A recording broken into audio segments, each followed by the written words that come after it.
Chiesa Agrigentina celebra il 30° anniversario della visita di San Giovanni Paolo II. Oggi studenti in cammino per la legalità, ieri conversazione al Teatro Pirandello. Stop alle esercitazioni militari, l'esercito lascia definitivamente Punta Bianca e si trasferisce nei comuni dell'entroterra ennese. Mariamico vince la sua battaglia, ora occorre programmare il futuro del sito. Corsa contro il tempo per evitare la prescrizione, fissate 4 udienze al mese, la decisione del presidente del tribunale di Caltanissetta, alla sbarra politici, imprenditori e rappresentanti delle forze dell'ordine, ma soprattutto l'ex presidente degli industriali siciliani. Vittoria per il Licata che conquista un 2-1 nel recupero contro il San Luca, i gialloblu accedono ai play-off.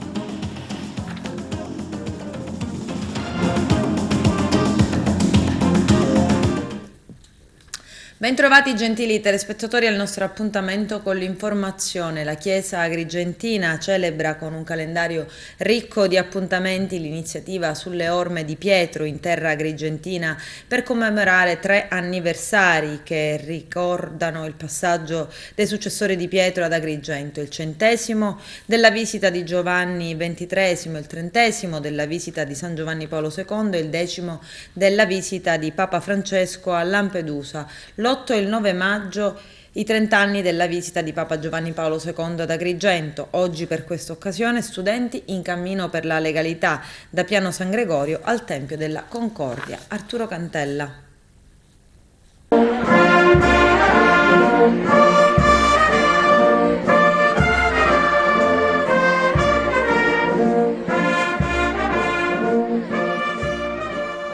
Migliaia di ragazzi stamani hanno invaso Piano San Gregorio, nel luogo dove 30 anni fa venne Sua Santità e lanciò l'anatema contro la mafia. Diversi gli striscioni che ogni rappresentanza scolastica ha voluto omaggiare per ricordare quell'evento, a cui tanti di loro, per la maggior parte, non ha potuto assistere in quanto neanche nata. La manifestazione è iniziata con il saluto da parte dei rappresentanti della consulta studentesca agli alunni presenti, quindi l'inno di Mameli, eseguito dalla banda musicale del Liceo Classico Empedocle, che è una piccola esibizione con un mix di autori e musiche.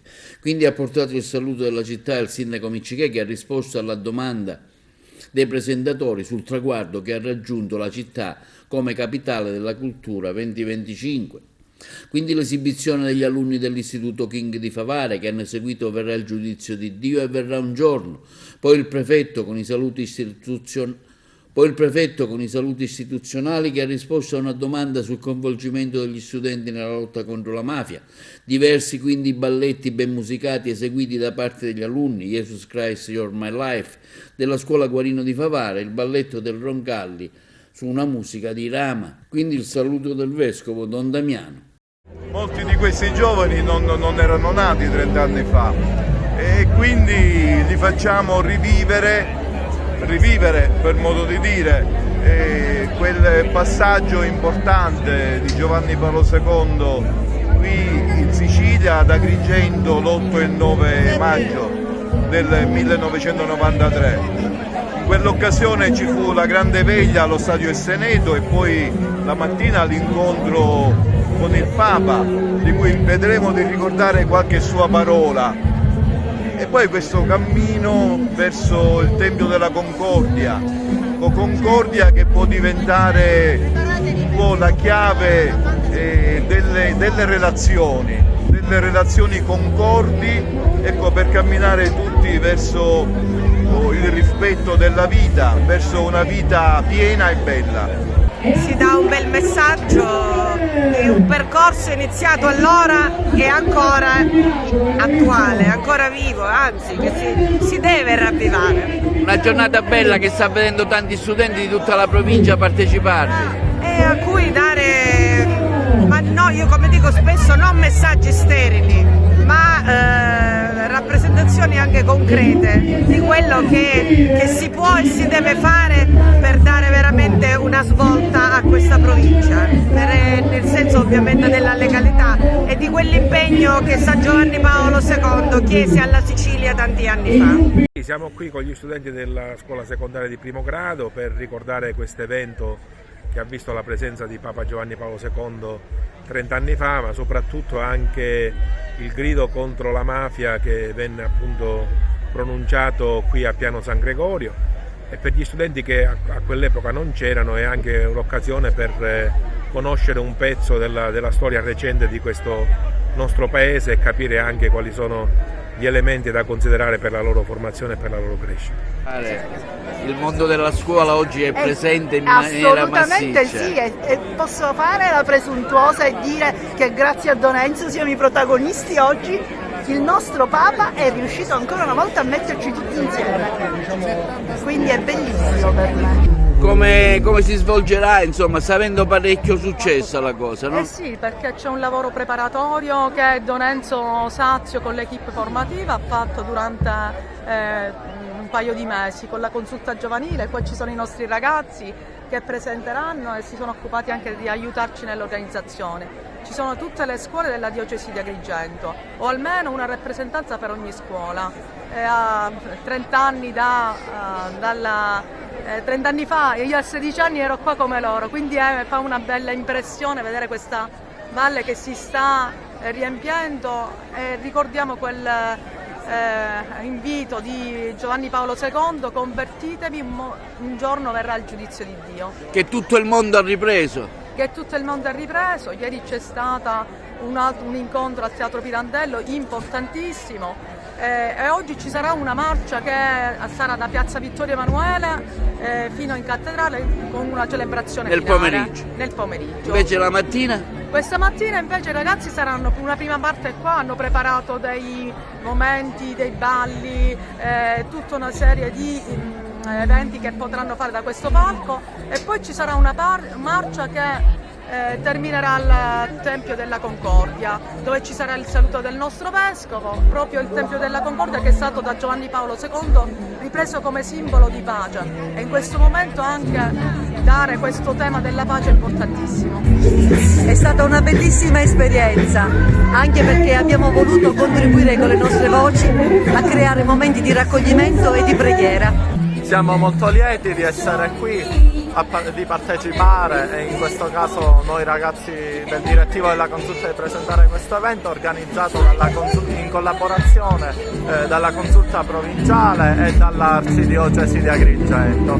Siamo inoltre molto lieti del fatto che 44 scuole della provincia, da Agrigento a Cammarata, da Sciacca a Licata, parteciperanno a questo evento, un evento molto sentito per tutta la comunità agrigentina e non solo. Questa è una manifestazione organizzata dalla Consulta e dall'Arcidiocesi di Agrigento ed è in onore del 30° anniversario del discorso di San Giovanni Paolo II proprio qui ad Agrigento, alla Valle dei Templi di Agrigento. E non solo questo, ma anche un'occasione per riunire tutti gli studenti della provincia per fare qualcosa di bello e per fare poi quella che è la camminata della legalità.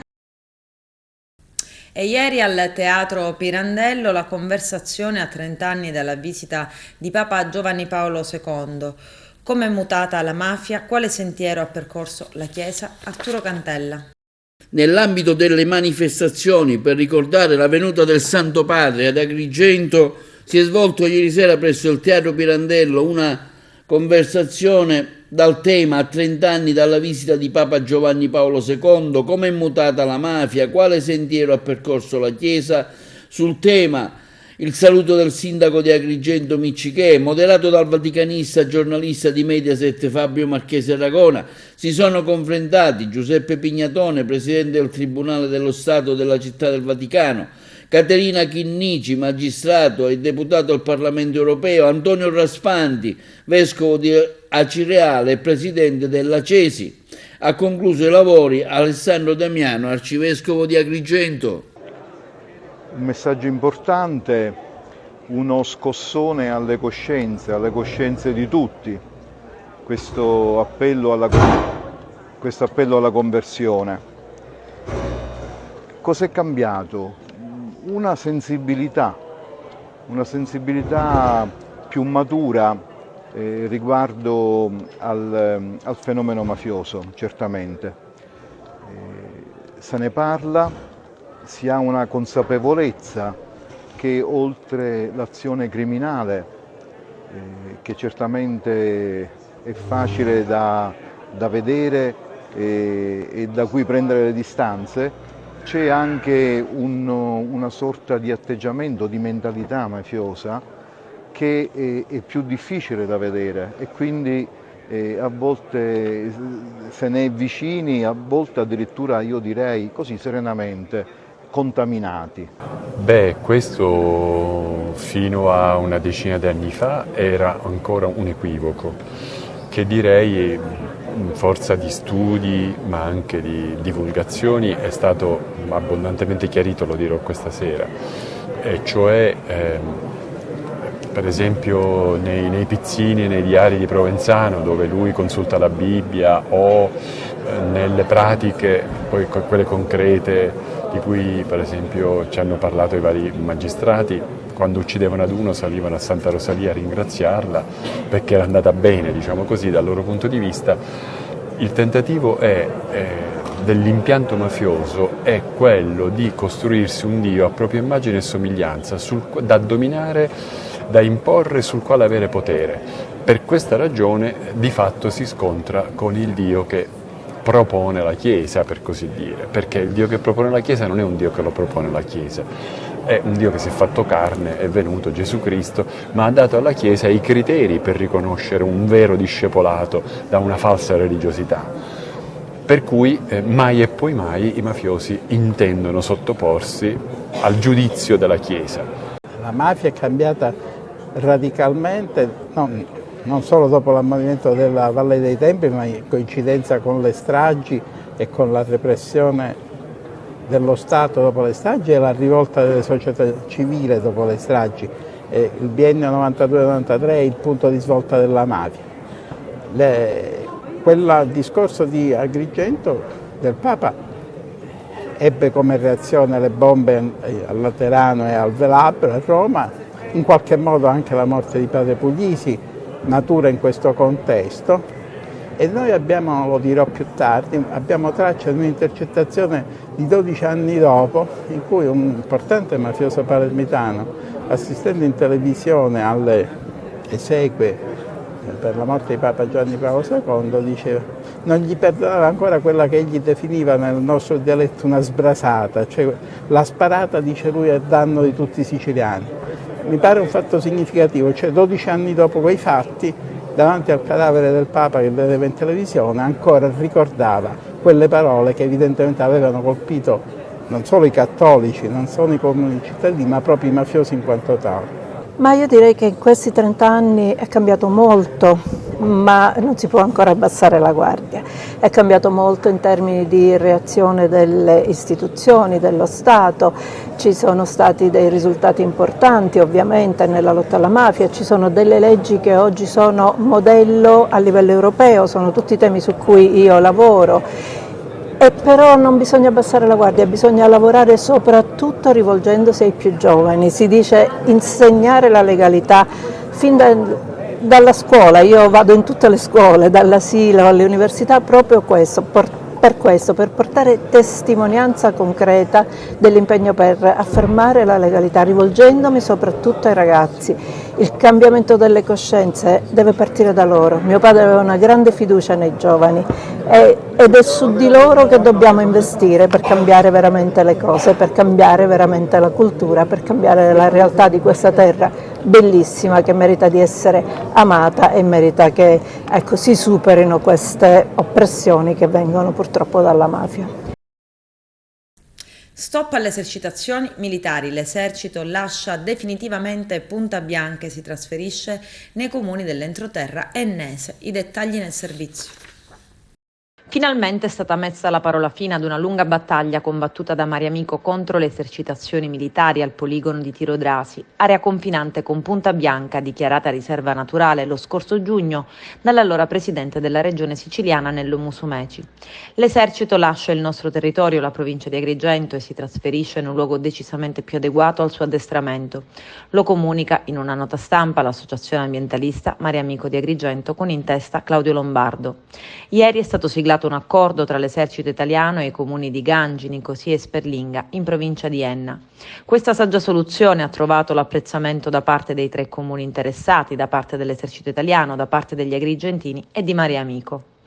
Per anni Mariamico si è battuta per la valorizzazione e la tutela di Punta Bianca. 64 anni dispari hanno alterato quest'area naturalistica unica nel suo genere. In un momento storico in cui la città di Agrigento si appresta a diventare capitale della cultura nel 2025, non poteva esserci epilogo migliore.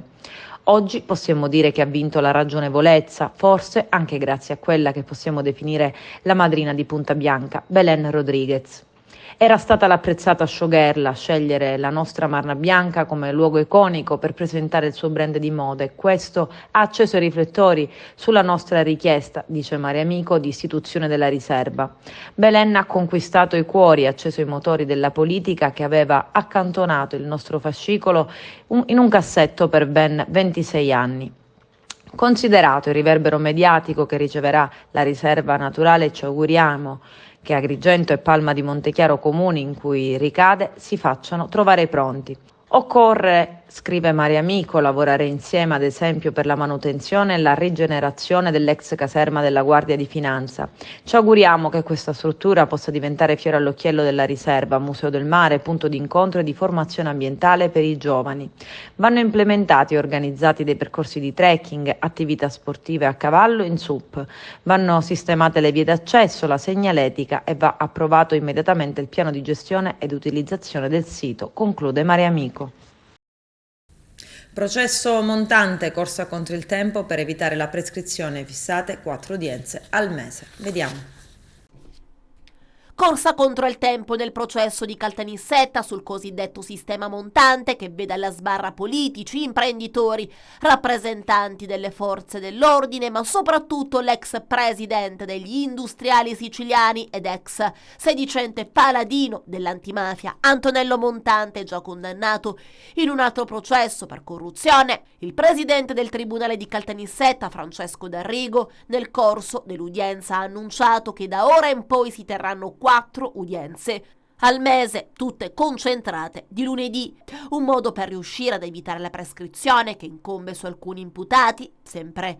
Nelle scorse ore è stato ascoltato un test, il luogotenente della DIA, Angelo Buonaffino, che ha parlato di una strana richiesta pervenuta nel 2012 dall'allora capocentro DIA di Palermo, Giuseppe D'Agata, imputato che gli chiese di eseguire delle verifiche su un imprenditore, Giuseppe Moncada, morto un anno fa a 59 anni per un infarto. Nel processo bis erano imputati, oltre all'ex paladino dell'antimafia Montante, ex presidente di Confindustria Sicilia, l'ex presidente della regione Rosario Crocetta, gli ex assessori Linda Vancheri e Mariella Lobello, l'ex commissario IRSAP Maria Grazia Brandara, gli imprenditori Giuseppe Catanzaro, Rosario Amaru e Carmelo Turco e ancora Vincenzo Savastano, vicequestore aggiunto all'epoca dei fatti della polizia dell'ufficio di frontiera di Fiumicino, Gaetano Scilla, capocentro DIA di Caltanissetta dal 2010 al 2014, Arturo De Felicio, direttore della DIA dal 2012 al 2014 e Giuseppe D'Agata, colonnello dei Carabinieri, e ancora Diego Di Simone Perricone, ex capo della security di Confindustria. Mentre nell'ordinario erano imputati l'ex presidente del Senato, Renato Schifani, oggi presidente della Regione, accusato di concorso in associazione a delinquere, semplice rivelazione di notizie riservate. Sotto processo anche l'ex direttore della ISI, Arturo Esposito, il caporeparto della ISI, Andrea Cavacece, il re dei supermercati, Massimo Romano, il tributarista Massimo Cuva, il colonnello dei Carabinieri, Giuseppe D'Agata, il sindacalista Maurizio Bernava, gli imprenditori del settore sicurezza, Andrea Salvatore Calì, Rosetta Cangialosi, Carmela Giardina e Vincenzo Mistretta, 3 dipendenti di Montante, il poliziotto Salvatore Graceffa, il dirigente di Confindustria Carlo La Rotonda, il maggiore della Guardia di Finanza Ettore Orfanello, il luogotenente Mario Sanfilippo e ancora il colonnello dei Carabinieri Letterio Romeo.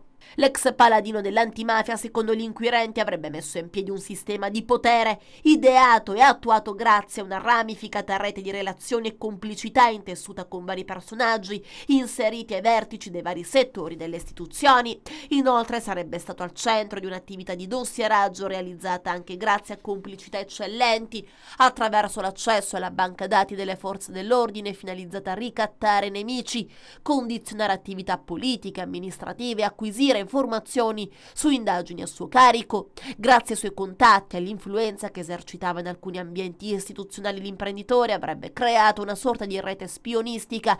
In cambio di favori, esponenti delle forze dell'ordine gli avrebbero dato informazioni su inchieste a suo carico molto importanti. Secondo gli inquirenti, Montante sarebbe stato la testa di una sorta di governo parallelo e avrebbe diretto la vita politica e amministrativa dell'isola, piazzando i suoi uomini in posti strategici. È stato accertato con sufficiente chiarezza, aveva così scritto la procura nissena, che Montante, oltre a promettere a far ottenere occupazioni lavorative, si prodigasse per soddisfare aspettative di carriera o trasferimenti di sede.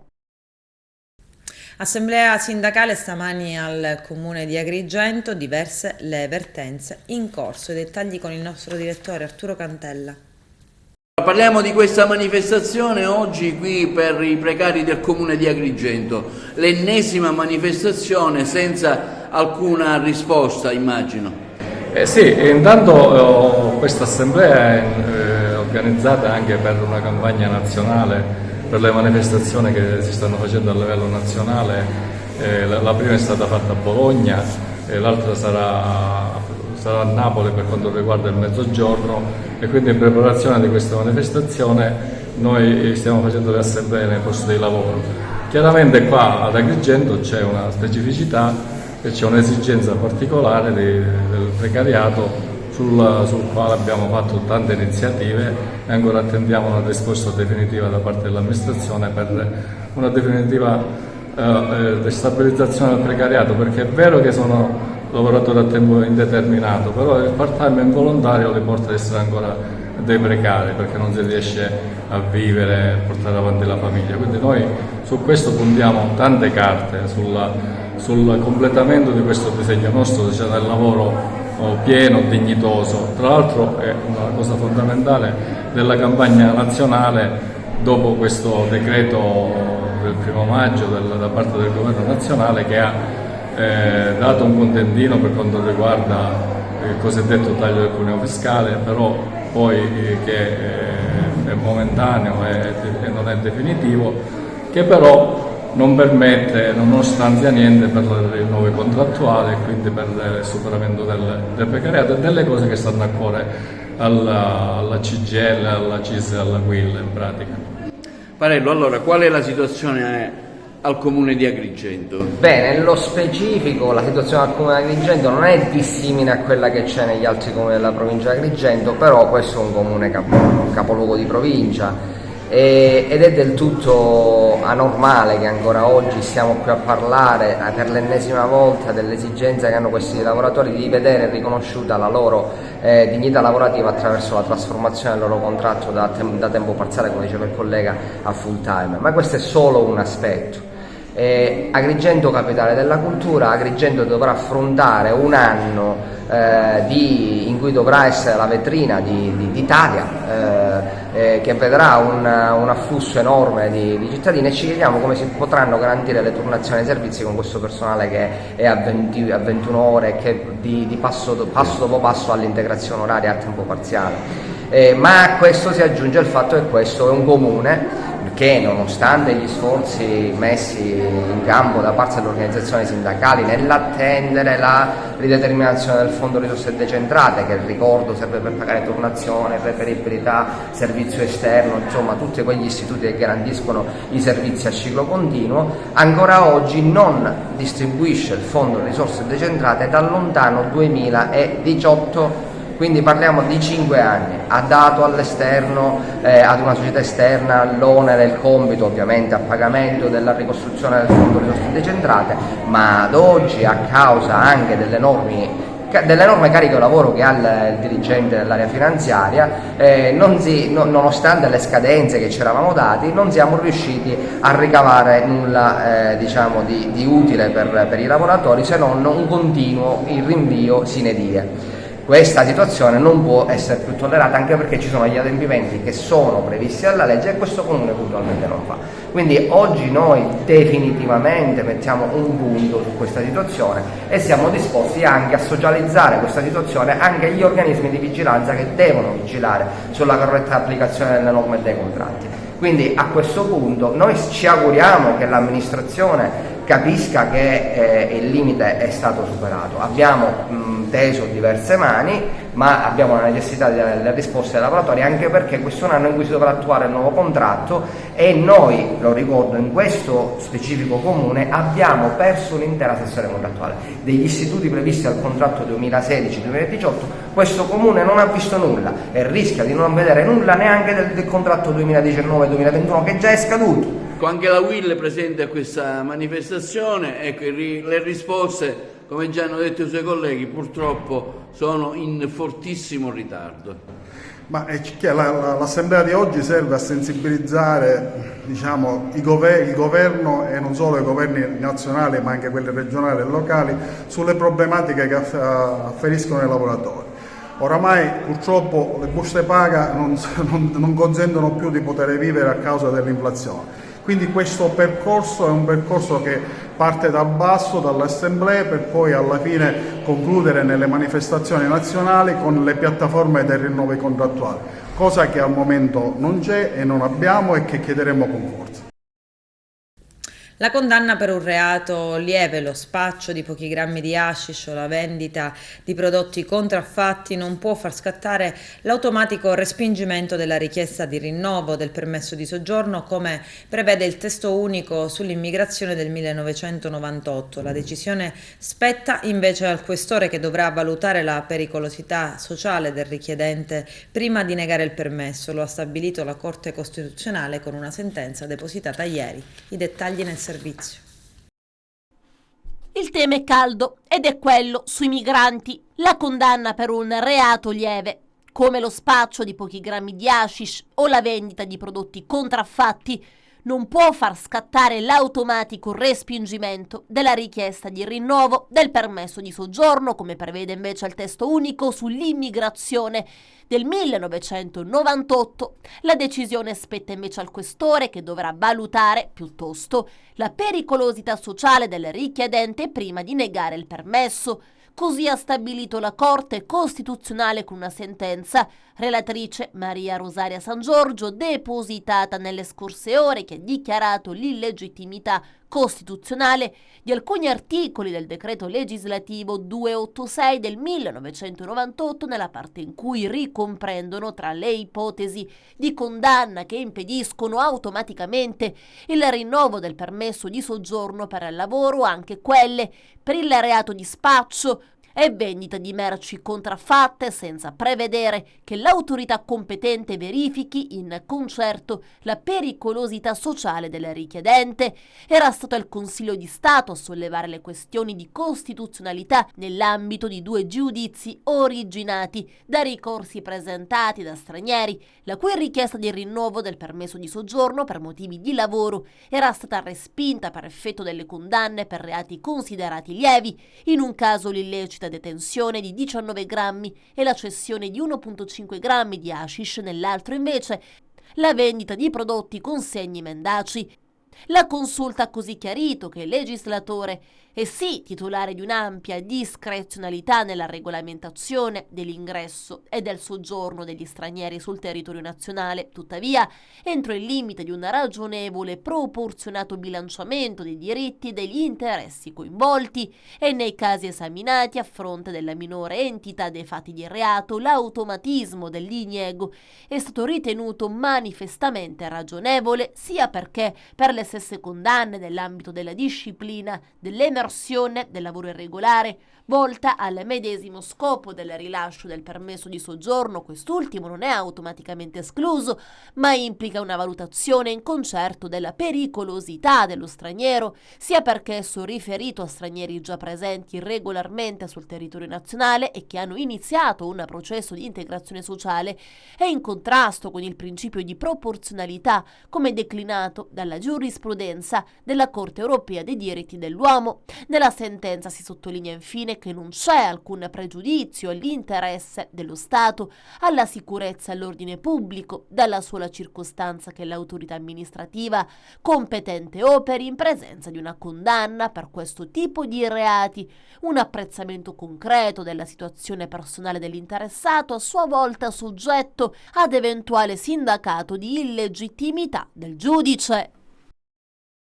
Adesso c'è la pubblicità, a tra poco, vi aspetto. 4 telefoni cellulari sono stati fatti arrivare a detenuti del carcere Pagliarelli di Palermo grazie ad un drone. Vediamo. 4 telefoni cellulari sono stati fatti arrivare a detenuti del carcere Pagliarelli di Palermo grazie a un drone. La scoperta è stata fatta dagli agenti della polizia penitenziaria guidati dal comandante Rizzo. Gli agenti hanno notato il drone volare nei pressi delle celle di massima sicurezza e fermarsi nei pressi di una finestra dove erano rinchiusi detenuti per mafia e camorra. Dopo il controllo nelle celle, nascoste nei water avvolti dal celofan, sono stati trovati e sequestrati 4 cellulari perfettamente funzionanti, in grado di utilizzare anche i social network. I detenuti sono stati denunciati e rischiano una pena da 1 a 4 anni. Nelle settimane scorse una vicenda analoga con l'invio di microcellulari e droga grazie a un drone era stata scoperta nel carcere di Trapani. Mozione contro la chiusura del centro di cardiochirurgia pediatrica dell'ospedale San Vincenzo di Taormina. Vediamo. Si devono mettere nei panni dei piccoli, perché poi iniziare tutto dall'inizio non è facile. All'inizio non è stato facile per noi, però poi quando trovi una famiglia, dei dottori che hanno, prima intanto danno amore e poi tutto il resto. Questo è il terzo intervento che fa mio figlio. Il primo l'ha fatto che aveva 19 giorni, poi un altro a 6 mesi e ora questo che non c'era proprio messo. Hanno visto una cosa che non ci doveva essere e l'hanno operato. Il servizio comunque sarà garantito per la regione, sarà a Palermo, quindi significherebbe per lei, così come per altri, spostarvi, invece di venire a Taormina dovreste andare a Palermo. Sì, ma non sono lo stesso dottori.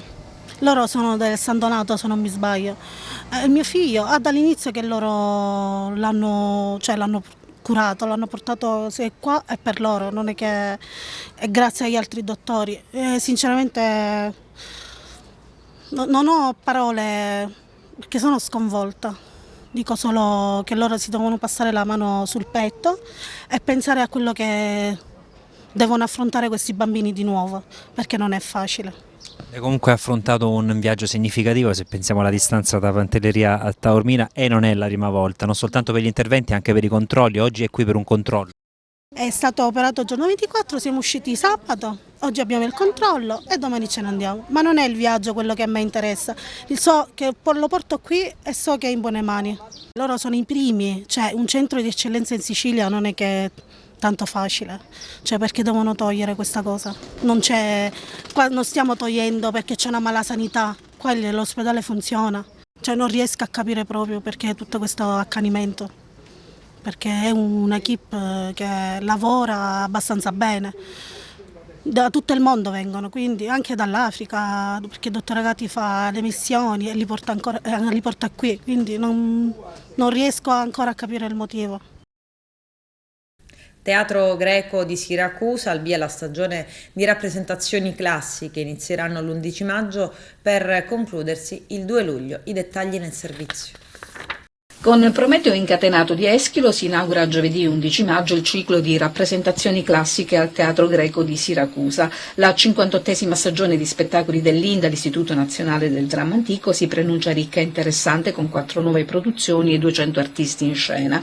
Dopo il Prometeo incatenato per la regia di Leo Muscato nella traduzione di Roberto Vecchioni, si proseguirà con la Medea di Euripide diretta da Federico Tiezzi con la traduzione di Massimo Fusillo. A seguire la commedia di Aristofane La Pace per la regia di Daniele Salvo nella traduzione di Nicola Cadoni e infine una quarta produzione moderna, Ulisse, l'ultima Odissea, una creazione contemporanea e originale ideata dal regista e coreografo Giuliano Peparini sul libretto di Francesco Morosi. Entrare in questo mondo del teatro classico con una storia di oltre 2000 anni è davvero un percorso molto emozionante. per tutto il pubblico e specialmente anche per me. E ovviamente la parte che è molto molto interessante è capire come c'è il nodo, come si lega questo passato, questo tesoro dell'umanità all'essere di oggi, a noi che viviamo oggi e anche a noi che vivremo il futuro di questo. E questo è il compito di Fondazione Inda, e per questo investiamo anche molto nelle persone giovani.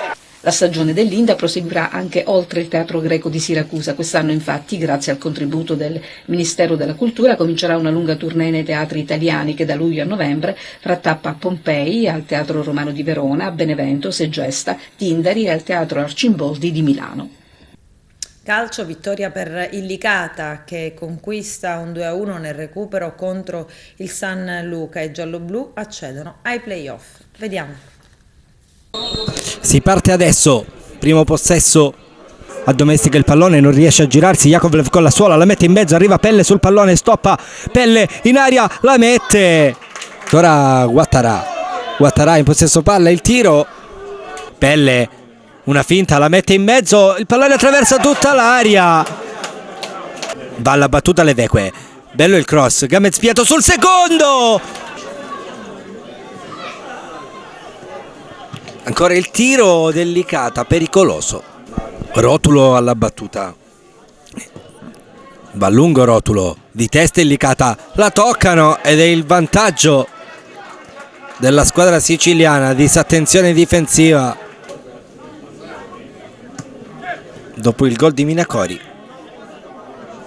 Leveque scocca il tiro, bellissimo! Un gol assurdo di Alessio Leveque! Cosa si è inventato al minuto 17 Alessio Leveque?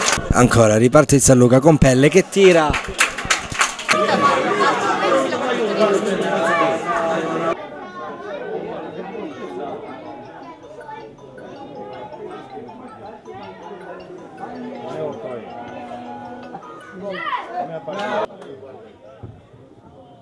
Fuori. Bravo Vittorio!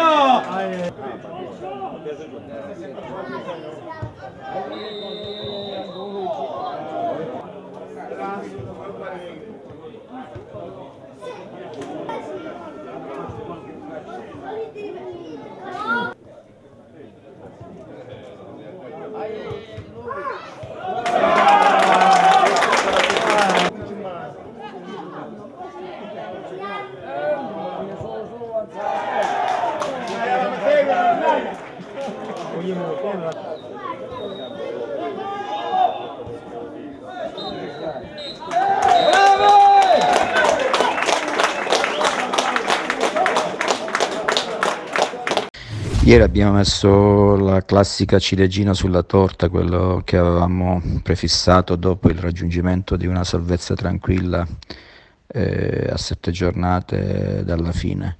Merito dei ragazzi che hanno disputato veramente un campionato importante. Come ho sempre detto, questa squadra inizio stagione è una squadra giovane, nessuno ci dava per questi obiettivi, anzi si parlava e si diceva che questa era una squadra che faceva fatica a salvarsi.